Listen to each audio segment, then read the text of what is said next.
తెలంగాణలో డ్రగ్స్ మహమ్మారిని అరికట్టాలని దీని వెనుకున్న పెద్దలను శిక్షించాలని డిమాండ్ చేస్తూ టీడీపీ నేత రేవంత్ రెడ్డి చేపట్టిన ర్యాలీని పోలీసులు అడ్డుకున్నారు. ట్యాంక్ బండ్ నుంచి ఎక్సైజ్ కార్యాలయం వైపు వెళ్తున్న రేవంత్ రెడ్డిని అంబేద్కర్ విగ్రహం వద్ద పోలీసులు అడ్డుకున్నారు. దీంతో పోలీసులతో ఆయన వాగ్వాదానికి దిగారు. డ్రగ్స్ కేసులో మంత్రి కేటీఆర్ సన్నిహితుల హస్తం ఉందన్న రేవంత్ విచారణలో అకున్ సబర్వాల్ కు పూర్తి స్వేచ్ఛ ఇవ్వట్లేదన్నారు.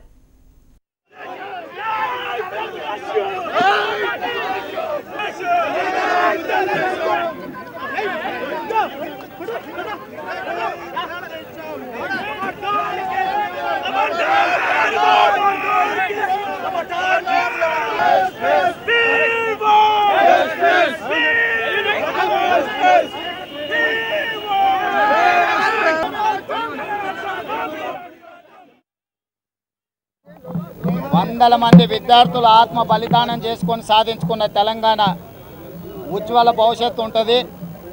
విద్యార్థులకు ఉద్యోగాలు వస్తాయి. తెలంగాణ అభివృద్ధి పదం వైపు దూసుకెళ్తుంది అనుకున్నాం. కానీ ఇవాళ 3 సంవత్సరాల తర్వాత ఒక్కసారి భారతదేశంలోనే బ్రాండ్ ఇమేజ్ ఉన్న హైదరాబాద్, ఐటీ హబ్గా ఉన్న హైదరాబాద్ ఈరోజు మారక ద్రవ్యాల హబ్గా మారింది.